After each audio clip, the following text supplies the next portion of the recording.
Hey, what's up, coach? I have been having some conversations with a whole bunch of coaches lately, particularly around AI. And I personally believe that as Christian coaches, each one of us has like a gold message that we are here to share, a message of good news that's truly meant to help the people that God has created us to help. But when it actually comes time to share that message, a lot of coaches just go quiet. Like they don't actually know what to say, or they overthink it. And they're like, oh, I'm trying to get the words right. Or they start sounding like somebody else completely. And a lot of coaches feel like AI is the answer. Like because it promises you this ability to speed up the work that you do and to be more efficient and to get more clear and to just, be more confident, that it's going to create it's somehow going to make your content better. You're not going to have to struggle through that process of figuring out like what is it that I actually want to say? What is the message that God has put on my heart? But what I found is that the real problem isn't usually the tool. And it's not even usually your offer. Like some coaches will say, my offer is not working. I need to go make a new one or adjust this and tweak that. The actual problem more often than not is that most coaches, they just haven't gotten clear enough on their message to share it simply and honestly, and just to get it in front of more people more often. And one of the reasons that I believe this is, um, personally, back when I had first started sharing my message, even showing up in entrepreneurship. I've been in the coaching space for over 12 years now. And especially at the very beginning, I had a financial coaching business. And I was in this spot where, I was right out of college. So I was a young guy. And at that time, like the people who have all the money are the baby boomers, right? Those are the people that you want to have as clients because that's how you're going to make more money. And they're the ones who have more complex planning, they have more needs, that sort of thing. And so I ran into this false belief, but I didn't know it at the time that it was not something I really needed to worry about. But it was this idea of I'm this young college kid and I'm coming to talk to these people who have so much more life experience. They've been through so many things and they got a whole bunch of money. And I didn't have hardly any money at that time. And I'm trying to tell them, here's how you should manage your money. Like be their financial coach. And I just had um this thing where I kept getting stuck on that. Like, who am I? It was imposter syndrome. Who am I to be here telling them how to spend their money, how to invest their money, how to protect their money? It, if I haven't really lived a whole lot of life, I haven't done a lot of this stuff myself. And what I tried to do to overcome that was be like all of the other more mature, more veteran coaches who were out there. And that basically led me to becoming somebody that I wasn't. Like I really did not like wearing ties, but I was a tie guy for a while. Because that's just what I was told to do, right? That's like um the the look that you're supposed to have. The words that I would use were the words that I was taught to use because those were the things that were supposed to resonate with people. They were supposed to make me sound smarter and more polished and more professional so that somebody who has a lot of money would be willing to work with me and to take my advice and to take my coaching. And so it was all about like, what do I need to do to seem better, to sound better? And a lot of coaches run into that same thing. Like the question is, they're struggling with something, getting their message out there, getting their offer in front of more people. They've got this calling, but they don't know how to put it in words, or it's sounding like other people, or they're just overthinking it. And the whole idea that they're chasing is that I need to sound better. I need to sound better online. I need to be more polished. I need to have this perfect strategy. I just need to impress people, right? I grew up as a perfectionist, and I had, valedictorian in my class. I won a whole bunch of athletic awards, all state athlete, and just, that's what I was about. I was trying to impress people. I was trying to appease my parents. I wanted people to think that I was great. And so everything that I did was kind of aimed at trying to get attention from people. And there's a lot of coaches who fall into that same place. Like they want to look like somebody who knows what they're doing, who's winning, who's got it all together. And the truth is, the right people, I believe that God, he has created good works in advance for us to do. And I think part of that is part of those good works are he's got people. He's got people for us to serve, with the life experiences that we've had, that we've been through, the skills that he gives us, all of those, the even the passion to actually be able to go and help people. He's given us all of those things in order to serve and help specific people that he's going to bring to us. But what ends up happening is the right people, the ones that you're meant to help, to serve, they're not looking for this perfect version of you as a coach, right? They're looking for things for themselves. They're looking for clarity, for conviction. They're looking for a real person that God's actually, asking them to trust, right? They're looking for someone and something that they can put their trust in order to change their lives. And so the reason this matters so much is, I did this event not that long ago where I was I was asking a really important question, and it was this idea of if your client or potential client were to meet you in person, or as soon as they started working with you, would they feel surprised or would they feel at home? Like, would they be like, "Wow, you're you're a little bit different than, all the videos that I've watched and all the stuff that I've read. Like, you just sound a little bit different," or I don't know, "I was thinking you were a little bit different." Or would they feel at home? Would they be like, "You are the exact like, this is so cool. You are exactly the same person that I see in all the videos. Like you're you, and we're here having this cool conversation." It's like one of those amazing moments. That's a really important question to ask. Would they feel surprised or would they feel at home? Because when the voice that you're using, when the you that you're putting out there online, and the real you, the real voice, the real way that you are, just as a person, when those two things don't match up, it creates what I call a version gap, right? It's got, this is who you are. And when you try to be somebody you're not, maybe kind of like me when I had a financial coaching business, I was trying to be somebody that I wasn't because I thought I needed to perform to impress these people. I thought I needed to be polished and always show up like super impressive, and like that was the thing that was going to get people to put their trust in me. When you pretend like that, and the real version of you is over here, it creates this gap. There's the version of you that you're showing up as, and then there's a real version of who you are. And what ends up happening is that, like I said, I believe that God has specific people that he is sending our way so that we can serve them and we can help them. That's our role as a coach, right? As a Christian coach, we're trying to help people have that transformation, that surface level transformation, and whatever the thing is that we actually help them with, whether it's, finances or their health or their marriage or relationships, or just their life in general, or maybe even their business. There's that surface level thing that we're helping them with, but also there's that spirit level transformation where it's like we're trying to help them see and experience more of God through the work that we're doing. And when you are being somebody who you're not, when that version gap is really, really wide, what ends up happening is those people who are looking for someone like you, someone like the real you, but the person they experience is the pretend version of you or the performing version of you or the perfectionist version of you, it's going to repel them. They're not going to connect with that version of you. And so that's one like really bad thing is when we do that, we actually miss out on the people that we're meant to be able to help.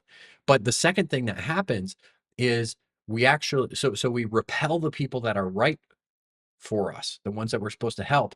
And at the same time, we attract the people who are a wrong fit, the people who are out there looking for that perfect version, for that polished, Instagram profile, for the people who seem like they have it all together. Their business is booming, their marriage is perfect, everything about their life is great. There are people out there who are looking for that. And when you pretend to be that person, even if that's not who you really are, what ends up happening is those people are attracted to that. And if you end up taking those people on as clients, you're essentially trapping yourself. You're becoming a puppet. You are becoming a professional actor, right? You have to continue playing this role of the perfect you, of the polished you, of the online version of you, and it traps you in this performance, being like an actor. And now when you're getting paid for it, it's even harder, right? Because if you try and pivot back to who you are as a real person, some people are probably gonna leave because it's no longer you that real version of you is no longer gonna resonate with them. The second thing that could happen is not only are they gonna leave, but if you try to continue playing that role, you're going to stay stuck. You're going to stay stuck in that performance, and eventually either you're going to lose some of yourself and who you actually are, and you're going to change as a person, probably in a way that you don't really like, um, or you're going to break and something's going to have to change. And so when coaches are looking at like how do I get my message out there? How do I help more people? One of the things they'll often go to is AI, right? Because it's trying they want to make it easier, they want to make it faster, they want to be able to get their message out there because they think that's what the problem is. I'm not getting this message out to enough people. They're using AI. They're making more content. They're trying to figure out what it is that they have to say. But the first thing they often do is go to AI. They're like, I'm gonna go to Chat GPT or Claude or whatever, and I'm gonna get this answer on what I'm supposed to say. And I think of AI as an amplifier, right? If you're building a personal brand as a coach, and you set up your AI the right way, it's going to be like an extension of you. It's going to um and that's what it should function like. It should still sound like you. It should still communicate the way that you communicate as a person, right? But when you don't know who you are or what your actual message is, and you try to get AI to give that to you, you try to just use whatever the first thing is, all that's going to do is it's going to scale what's already not working. When I talk about that version gap of who you are for real and who you're showing up as, when there's that gap there, oftentimes it's because of things that we've been taught, right? It's other people, it's a guru, it's a coach, it's a consultant, it's somebody who's telling us this is the way things have to be done, right? But we're not necessarily consulting God. Like, Lord, who did you make me to be? Like, what is the message? Can you clarify that for me? Right. And so when we're getting that from other people, we tend to perform just like they're telling us to, right? We try and be more like them. We try and be like the people who are successful because we think, oh, they're successful because they are this way. We don't think they're successful because they're actually walking in the message that God has put on their hearts, and they're confident in and very clear in that message. And so when we go to AI, it's almost like we're just going to a different person and we're saying, tell us what we should say, right? Tell us how we should say it. Tell us how we should be so that we can get more clients, we could grow our audience, right? It's the same thing. It's creating that version gap, because if we don't know who we actually are and what our message is before we go and ask other people or before we go and use these tools, it's just going to make that version gap even bigger. And so the right order to actually approach things in is to get clear, Get really clear on your message first. There's frameworks that you can use to do that, but you got to get really clear on your message. And then you have to learn how to actually communicate it, both in writing and in speech. And once you've been able to do that, then you can use tools to help support that and to strengthen that message that's already true, that message of good news that you have through your coaching business and what you're trying to help people with. And the reason I say both writing and speaking it is because when you think of when a client comes into your world, right, they're going to experience, likely, depending on how you have your business set up, they're going to experience both of those things. They're going to be in whether it's a group format or a one-on-one format, or even watching videos of you, they're going to experience you actually speaking, right? Just like this video, they're going to experience that. And if they're getting emails from you, if they're getting DMs from you, or you got like async chat as part of your offer and you're going back and forth with them, they're going to experience your writing. And the last thing that you want to do is go to AI every time you want to make a video and try and create this AI version of you. And then when you actually have to show up live and talk to people live, you just fall flat on your face because you haven't developed that skill of speaking your message, speaking it really clearly, or even writing, right? Writing is a little bit different because it's something that you write the message and then you send it someone, and you don't necessarily deliver it live, but in a way you could if you're sending that via a DM or something like that. And so at some point you're going to come face to face with reality, and you're going to have to write for yourself, and you're going to have to speak for yourself. And if you haven't developed those skills, if you haven't gotten really clear on your message and how to communicate it both in writing and in speaking, at some point somebody's going to notice that there's a gap there. The way that you sound in your pre-recorded AI videos is very different from the way that you sound when you're actually talking to them in a coaching capacity. Same thing with writing. And so it's so important that you get clear on your message and that you share it consistently. You speak it, you write it, you get comfortable with it, you make it yours, right? It's the message, the call that God has put on your heart. You get really comfortable with that. And once you've done that, then it makes sense to start using these tools to support that work, to strengthen that truth that you're already sharing. Because if you can't write your message clearly, you can't speak it clearly, AI will not solve that problem for you. It'll usually just amplify, that disconnect, that gap that's there. But when you actually have clarity and you have those communication skills, AI can really become something that's a useful co-laborer, something that works with you instead of being a substitute for who you are. So again, the goal here is not just to become better at creating content. It's not to become some AI machine, some content machine, or a propaganda machine. It's to become a faithful sower, right? A faithful messenger who shares the good news of what they do clearly and consistently and in a way that actually sounds like them. And I believe that as personal branding becomes more a thing, and as coaching continues to grow, people are looking for relationships, they're looking for solutions, they already have access to all of the information they could ever want. What's going to end up happening is that the coaches who thrive in this next season, they're not going to be the ones who hide behind the tools.